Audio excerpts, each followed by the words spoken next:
welcome to the Success Ascent. My name is Pat Mancuso, the creator and host of our show, and I am excited that you are here today. And actually, I have a special treat for you. Full disclosure, I've got a client, one of my clients, and somebody who's going to share a ton of information. In fact, he just shared, I'll call it a golden value bomb with me just before we started, and I know we're going to get into it. So welcome to our show. So first, I want to just say thank you so much for supporting us, and whether you're watching live or whether you listen on the podcast recording later on, we so appreciate that support. You can go to www.thesuccessascent.com and sign up for updates. And we're just posted today our most recent podcast episode that was live last week. So we're really excited for all of you that are here today. So let me introduce this special gentleman to you. His name is Adrian Sabatino. And I'll tell you what, I am blessed to have an opportunity to know him, to consider him a friend and a client. And he's going to share a number of things today that I know, whether you're in real estate, you're an entrepreneur, maybe you're just somebody who wants to invest in real estate, you're going to take away a lot from this conversation today, in addition to learning about his entrepreneurial journey. So let me tell you a little bit about Adrian. First of all, he's a great example of an entrepreneur who understands diversification and creating multiple streams of income. He also practices what he preaches when it comes to balance and leading by example. Adrian has over 20 years real estate experience in Southwest Florida. He owns and operates multiple businesses, including the Summit Group, a mega agent team. He's the operating principal of 2 Keller Williams market centers, one in Naples and one in Marco Island. He also personally has flipped over 100 homes. He continues to do that today and build single-family homes and investment homes. Adrian, welcome to the show. Thank you so much, Pat. I'm really excited to be here, and I've watched many of your shows, if not all of them, and I'm just can't believe I'm a guest on one. So I'm humbled that you asked me, so I appreciate it. Well, so Adrian, I always start off, as you know, when listening and watching the shows, I start off and I say to my guests, okay, that was Adrian on paper. Tell us something about the real Adrian, or something maybe that we didn't talk about. Love my family, love spending time with them, love my kids, my wife. When I'm not working and doing all those things, that's all I really want to do is spend time with them. I love to take them places and travel. Before I got married and before I had kids, I traveled all across the world. I've probably been to maybe close to 50 different countries or more. Done a lot of crazy things. Been on a great white shark tank, been on a fighter jet, did running with the bulls. Been in Machu Picchu multiple times. I mean, I've been all over and done a lot of crazy things. And I want to show my kids like a bigger life than the bubble that I think we live in Naples, Florida. And, you know, it's kind of like they see it from that perspective. So my goal is to show my kids the world, because we just live in an altered state here, right? Like they see the lavish lifestyle and they see all this stuff where we live as far as the community. Right. And most of the world doesn't live like that. So that's my goal, is to show my kids, like, let's humble ourselves to see how the rest of the world lives. And I'm thankful that I'm involved in lots of things. I'm involved in a church in Haiti and a school of 200 something kids. So that's something I do with my time. I've traveled to Haiti multiple times and give back, and we help fund a school so that they can eat and have a better life. So that's what I'm passionate about. Well, and we're going to talk about how you apply that passion in your life, because you just got back from a pretty extensive trip, and we're going to talk about that in a little bit. So Adrian, you know, just to give people perspective, you know, and you and I talked about this. So you own multiple businesses right now. Your income in terms of most of it, some of it passively, well over $1 million, and you're doing that through leverage and through, you know, multiple business opportunities. And so first I want to ask you this. It's always a question I ask our guests in the beginning. Yeah. Like, the Success Ascent is about the entrepreneurial journey. And we know that journey isn't always up. Sometimes it's sideways, backwards. You know, what got you started in being an entrepreneur? It had to have come from my childhood. My father was an architect and my mom was a builder. And I grew up seeing my dad look at developments and looking at raw land and seeing how he could develop that and work with different people. So it definitely started from my childhood. Now, I wasn't just given some golden spoon or silver spoon. I worked every single summer. One summer I might do plumbing. The next summer I would do electrical, then flooring and I think multiple summers I did tile. And so growing up from when I was 13 years old up, really all the way through till now, I'm always involved in those skills. And so I understood how to do those types of jobs. And so most of my things are involved with construction and building and things like that. So I guess that would answer the question, is that I just grew up like that. I grew up like do it, like physically get dirty and get your hands in the actual thing that you're doing. And so now when I could manage a person that's doing those things, I understand what it takes to do those jobs. Yeah, you actually have to, and it's the error and mistake if you make that many entrepreneurs make is they don't really understand. They don't have to do the job, and you did it. You learned the skill, and yet you got to understand what's involved with it so you can teach or lead others, right? I mean, that's just so important. Yeah, and then another thing that triggered all that was that when I was in college, my father had a lot of money out on different things, and then financially they didn't do so well. And right when I was in the middle of college, my mom and my dad, I mean, they lost a lot of money, and it set our family back financially. My dad had heart problems. He had heart attacks. He had a heart transplant, Pat. Wow. And I really believe that financial crisis they were in triggered a lot of those health problems. I truly believe that. And for me, that was right when I was coming out of college. And I knew I made a decision to myself when I was like, when I graduate, that's never happening to me. I am not going to let finances hurt me like that. And so I just made that decision right after college that I don't want that to happen to me or my family. And it's funny enough because now my mom and I are a team together. Yeah. And it's great that now we can work together to grow together like that. So it's just great how the world works like that. So let me go back real quick before we kind of shift here. So you went to college. Was real estate kind of the deal in college? Was that no? So what did you do before real estate? No, because I grew up with just being ingrained in my brain and my body that I need to build houses and do that. Like I didn't want to do that. So I went to college and I was trying to stay away from that. There was this network marketing thing called Equinox. There was a guy named Bill Gould. I think he even got arrested, this guy. Like it was just a kind of a bomb that went off. But what I learned was multi-level marketing, and I learned to be a business owner in college. I got to the highest levels in that it was called Equinox. We sold water filters, filtration systems. We sold healthcare products, all that stuff. So I did that in college, and I got myself through college doing that. And additionally, I sold these advertising things. I would make menus and brochures and things like that for different businesses. So I was doing that in college just to pay my college tuition. My parents did not give me my money for my college tuition. I paid my whole way.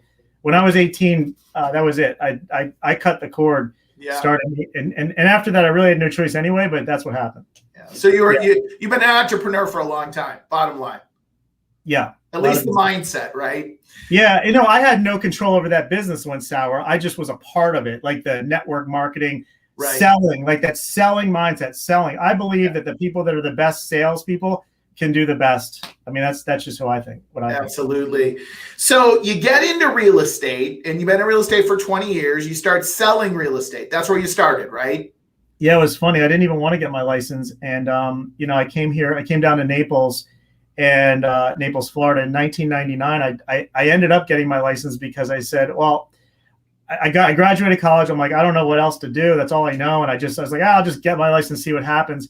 And I didn't want to do it. And I was fighting it. And I was actually waiting tables for a year. After I had a college degree, I was waiting tables because I didn't want to do real estate.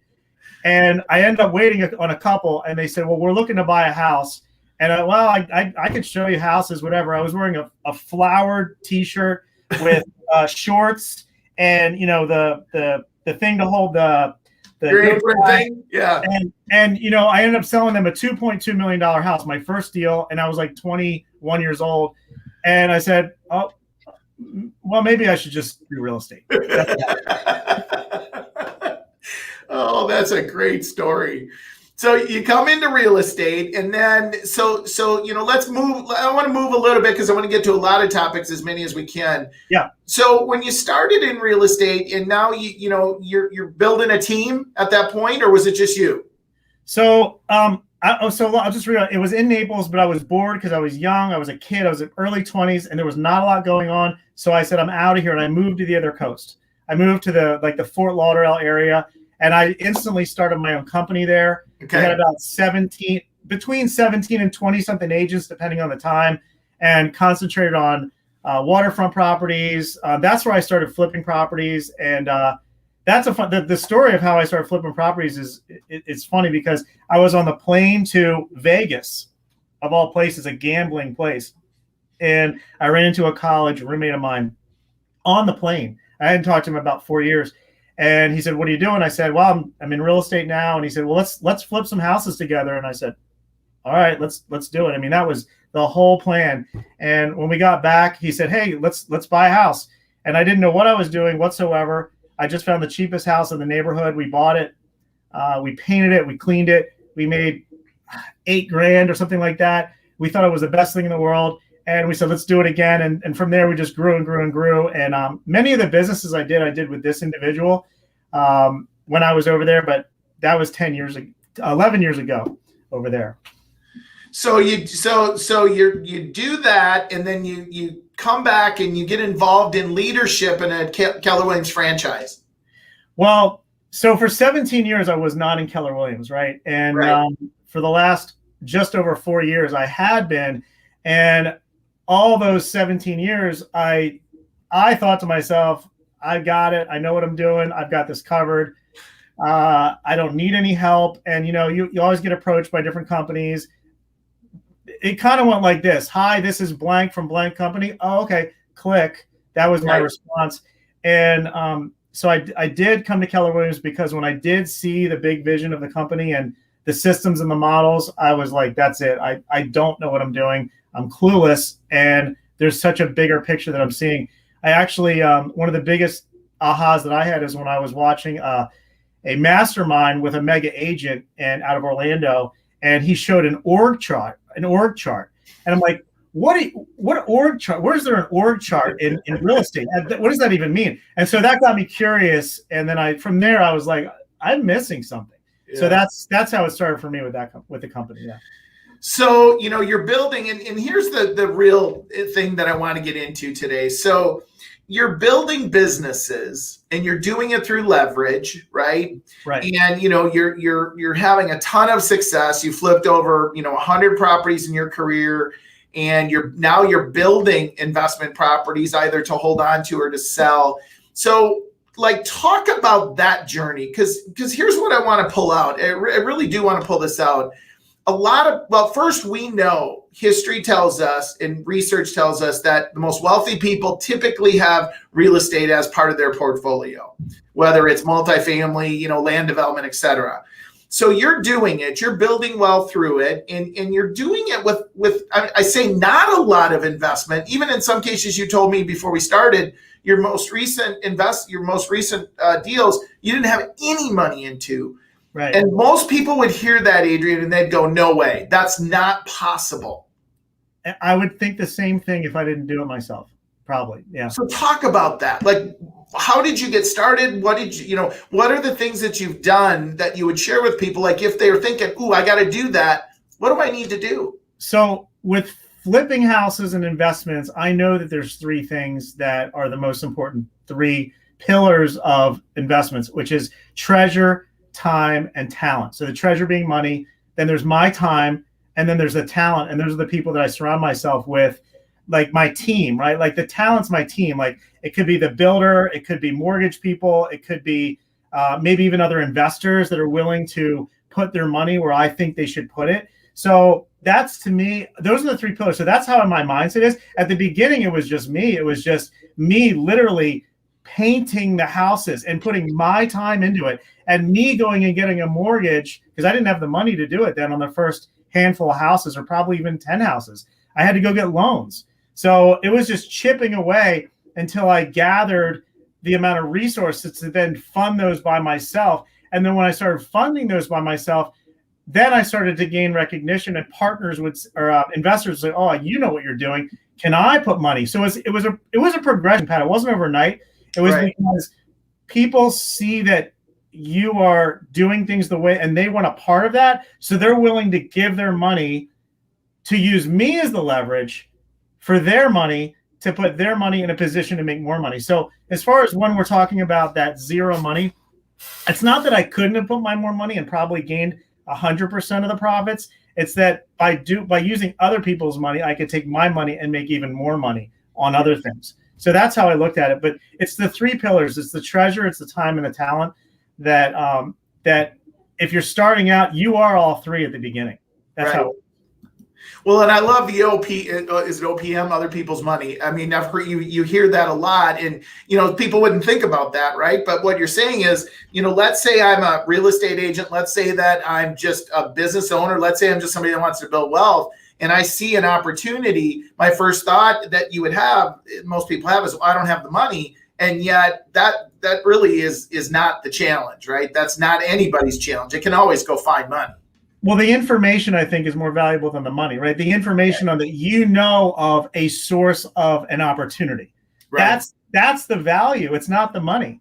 The value is that I understand that this is a deal. Right. That's worth everything right there. And so when the deal is found, okay, well, there's locking up the deal, whether it's in a contract or whatever that looks like, and then how I have control of that opportunity. And then I can take that opportunity, and then I can go to this person or this person or this person and say, do you want a piece of this? Do you want to partner with me, or do I want to keep it myself? So that's how I look at it. It's not the money that's the most important thing. It's the information and what you're doing with that. Like, once you understand that there's a deal, then it's creating a control around the deal so that you can take it and make money on that, right? Because that's how I see it. Well, and then that allows you to leverage that into other opportunities, right? Yeah. So if we're talking about flips or investing, like if that's the conversation for the moment, is that when there is a deal found, and I know, and I can prove it based on not speculation, by the way, because that's a big part of that's a whole class, the flipping class, but that in today's numbers, that this is a deal, like not that it's going to be, it needs to be a deal today. That's a big part of it. And then once you understand that and you could show the data, well, now anybody wants to buy it. Once you can show that. Okay. So I have a question for you. Okay. Because you said something that intrigues me. In today, it's a deal. Well, how could there possibly be a deal in today's real estate market? Yeah, I get that question all the time. And as I told you before the call, I just closed on one last Friday that was $215,000 net profit.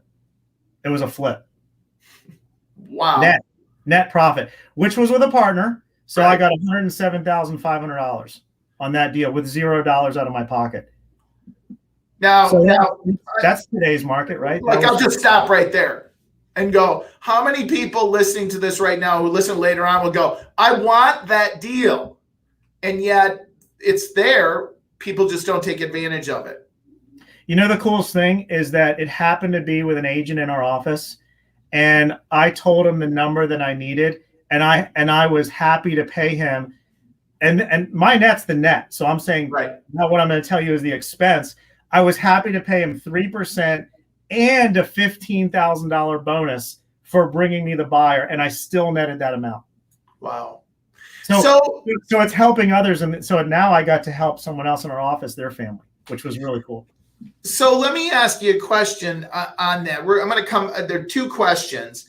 First, you talk about this a lot. You do, speaking engagements. You do training, and the thing that we talked about at the beginning is everybody could do this, but yet most people don't. Why do you think they don't? Like, what holds them back? Because the things that you're going to likely tell us that hold people back from doing this are the same things that hold people back from being an entrepreneur or being a successful business owner. So what holds people back?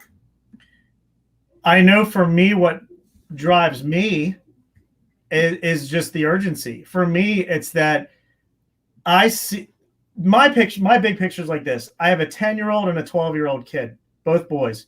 And I know that if I don't make as much money so that I have the time to spend with them, as much time as possible to spend with them, then I'm going to lose that time and they're going to grow up and I'm never going to get that. That to me is fear. That's fear in me, like that. My other fear is when they grow up, when they're 18 and moving on, that they're doing the other things in their lives, that I know that I've poured into them and I've set the good example for them so that they can also have a life by design and things that they want to do. And then I say to myself, well, when they started doing that, then I want to have that time with my wife, that I'm not sitting there working, 40 hours a week. Right. So I've got like this ticking clock in me that's like, let's go. Every single day I wake up and I jump out of bed to get things done. But then when I'm done, I'm done. Yeah. Like, I want my urgency for me. I think for me, it's the urgency on getting things done because I'm fearful of not having the things I want later. That's for me what it is. Yeah. Well, and you just came off of, we're going to talk about that in just a second. You just came off of a trip, right? And this is the second time that you've done this in our relation. I mean, we've known each other for a long time, but just in the last year. So we're going to talk about that in just a second. I want to ask you one other question on the flips. Okay. Yeah. What's the absolute, let's have a little fun. What's the absolute worst thing that's happened to you or you experienced during a flip? Oh my gosh, there's like a laundry list. I mean, I know there is. That's why I want to ask. The worst thing that's ever happened to me on a flip. Or like the most surprising thing or the most weird thing. I'll tell you one. I bought a house on the water in Lighthouse Point so I had it under contract for $840,000.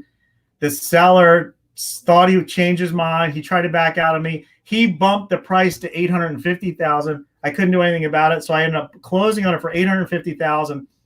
I got offered $950,000 about a week later, $100,000 more. I said no. Wilma, the hurricane, went over the house and went over our neighborhood, ripped the roof off the house. Long story short, I think I sold that house for about $400,000 less than I bought it for in the end. Oh my, that's not a weird story. That's a painful story. Yeah. So weird. Yeah.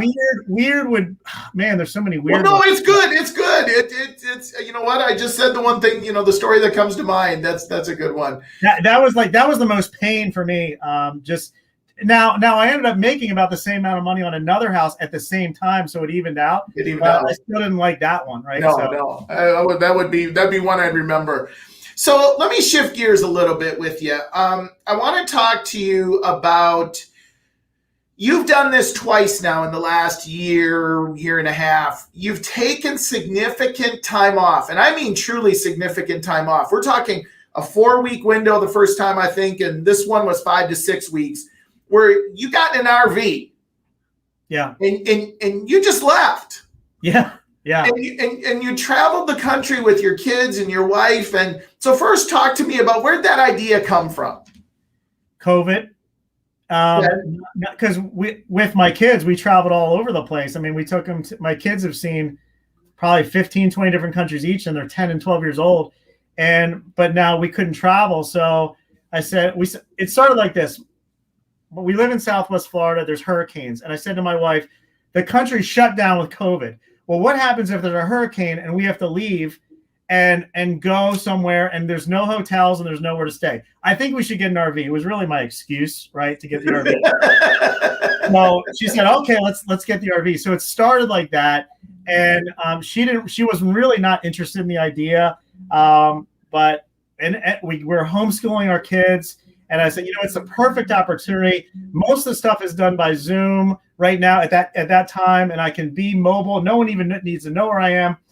Let's just do that. And so that's how it started, is like that. Is like, right. It was almost out of like, there's the dots, and we were just connecting them. So, but it was really cool, Pat, because during our one trip, we went to Utah and back and went to a bunch of national parks.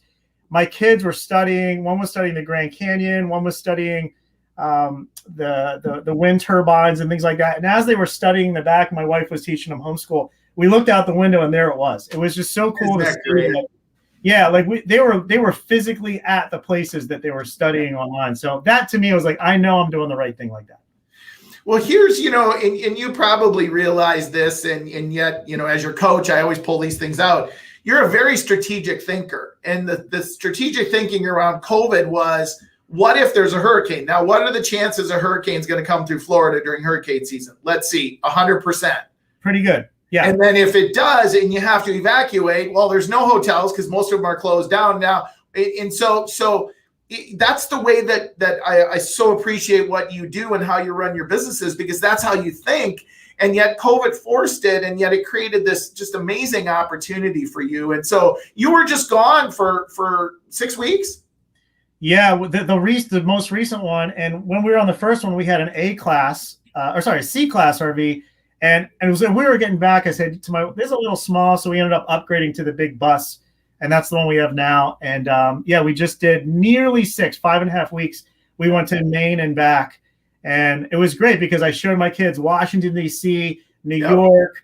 I mean, all these stops that I wanted them to see. I wanted them to see what life is outside of Florida, outside the pictures were amazing. I mean, you guys just looked like you were having so much fun. And it wasn't, you were doing some, nature type of things too. And so that's cool. No, I worked. I bought 4 properties while I was gone, had multiple closings, as an agent, but also as a seller and a buyer. I was still doing transactions, but it was not during the times. Like, it was in the morning before the kids got up, or it was at night. That's how I tried to break it apart. I didn't want to be on the phone, even though I probably was here and there. I wanted to do the mornings and the nights.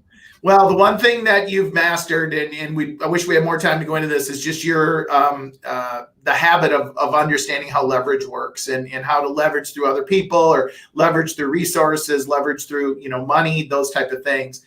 So let me shift gears. I've prepared you for this. Okay. What is the absolute best advice that you've ever been given that hopefully you followed? You make a plan.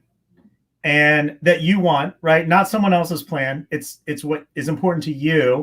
Right. And you put it down on paper, and then you share it with others. You share it as much as you can, because it increases your chances of getting it. That's the best thing I would say to anybody right there. Best advice. And that's probably where 95% of the people don't get to where they want to get to, because they just don't do that one thing.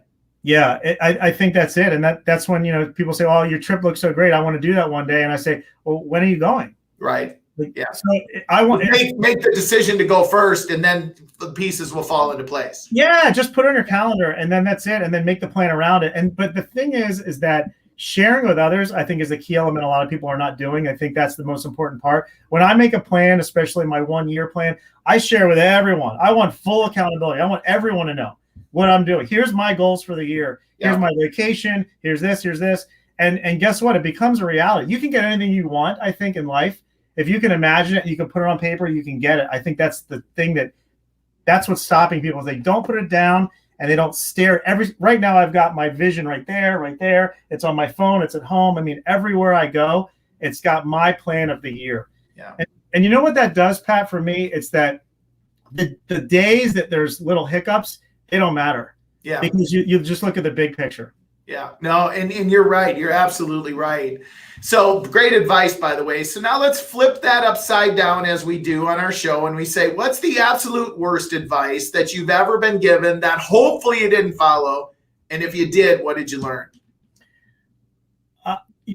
When you're getting asked to do things that don't follow your plan, saying yes to those things. So the worst advice is say yes to everything, because you can learn as much as you can, or you're going to be that much better person. So saying yes to everything is the worst advice.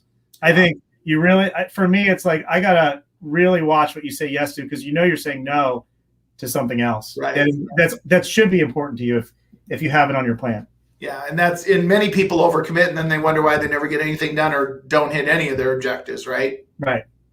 So I'm going to ask you to get ready for your final thought, what you would leave us with, while I do a little housekeeping here. So first of all, folks, we absolutely would love to connect with you. Please go to www.thesuccessascent.com. You can find us on all the major podcast sources. And we just now got on Amazon and Google, and it's crazy what's going on out there. So, who knows where you'll find us. I know you'll find us here at thesuccessascent.com. And so, Adrian, give us one final thought. And I'm going to put up here while you're doing that, how people can get in touch with you, whether it's to buy a property in Florida. Everybody's going there, right?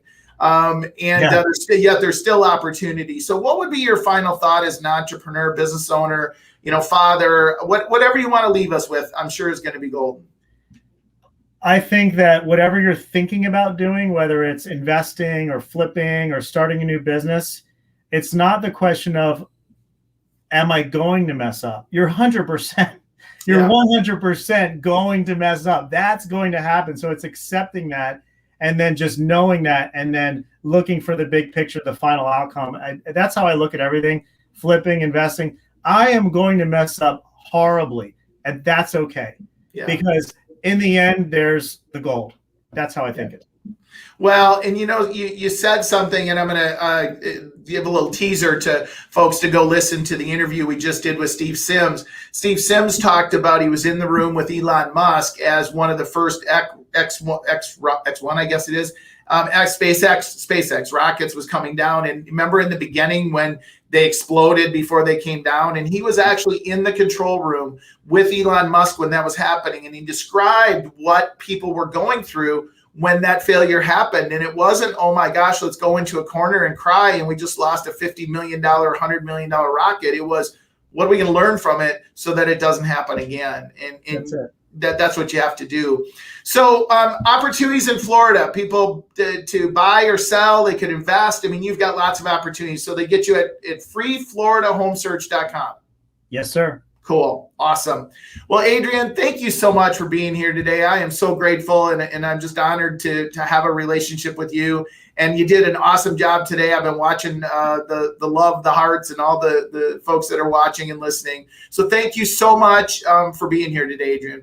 Thank you so much. I appreciate the opportunity, Pat. Listen, my pleasure. As I end every show, ladies and gentlemen, be happy, be safe, be healthy. Have an awesome day. Take care.